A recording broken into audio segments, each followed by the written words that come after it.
Salam sejahtera. Perkenalkan, saya Dexter Valerian Krisnadi dari kelas 11 MIA 1, absen 8. Pada kesempatan kali ini, izinkan saya membuat video promosi tentang budidaya ikan lele.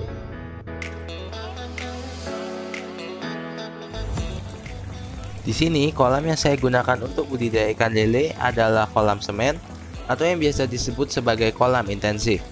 Untuk kelebihan dari kolam ini, daya tahannya itu lebih lama dan perawatannya itu lebih mudah. Namun kekurangannya itu biaya pembangunannya itu lebih mahal jika dibandingkan dengan kolam yang lain. Nah, di samping itu, pertumbuhan makanan alaminya pun bisa terbilang cukup lambat sehingga perlu digantikan dengan pakan buatan. Nah, di sini pakan yang saya gunakan itu adalah pakan jenis 781 strip 2. Sebelumnya, pakan yang saya gunakan itu adalah 781 strip 1, tapi sudah habis dan lelenya sudah cukup bertumbuh sehingga saya ganti menjadi 781 strip 2. Nah, untuk jadwal pemberian pakan dilakukan sebanyak 2 kali sehari pada jam 7 sampai 8 pagi dan pada jam 9 sampai 10 malam.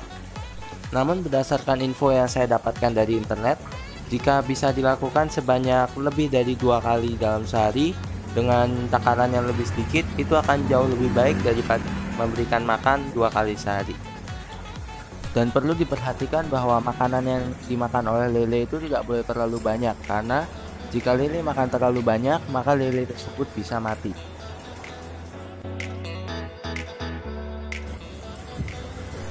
Pergantian air saya lakukan setiap seminggu sekali dan sebanyak 20-30% dari total air sebelumnya. Perlu diperhatikan bahwa tidak boleh menggantinya terlalu banyak, karena jika digantikan terlalu banyak maka dapat mengakibatkan kematian pada ikan lele. Karena di dalam air keran itu mengandung zat-zat kimia yang dapat membahayakan lele. Jika ingin menggantinya secara keseluruhan, maka air keran itu perlu direndam selama 1 hari terlebih dahulu agar zat-zat kimianya itu menghilang dan tidak membahayakan lele. Nah, untuk memelihara kesehatan ikan lele, pertama-tama saya menggunakan filter. Fungsinya itu adalah untuk menjaga kualitas airnya agar tidak mudah keruh. Air yang masuk ke filter ini dialirkan oleh pompa kecil.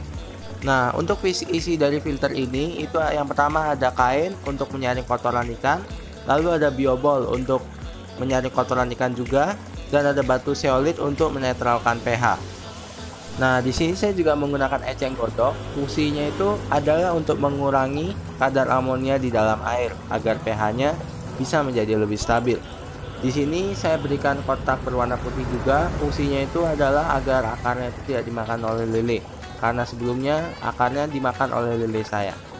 Nah, untuk ikan yang sakit bisa diberikan obat yang sesuai dengan penyakit yang dideritanya. Namun biasanya akan saya biarkan saja karena daya hidupnya yang cukup tinggi.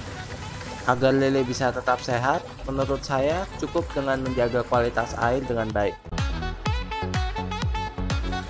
Berikut adalah hasil dari budidaya lele saya.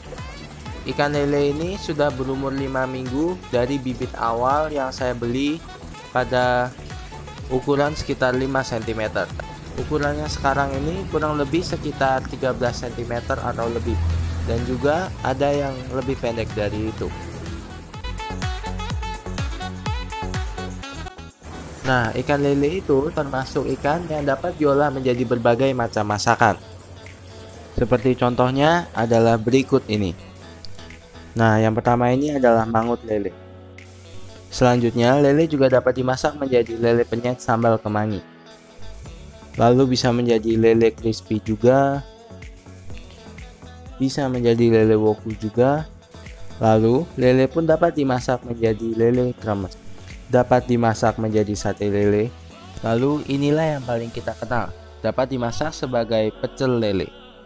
Kita pun dapat memasaknya menjadi pepes lele, dan masih banyak lagi. Oleh karena itu, dapat disimpulkan bahwa lele dapat menjadi hampir semua masakan. Kurang lebih sekian dari saya.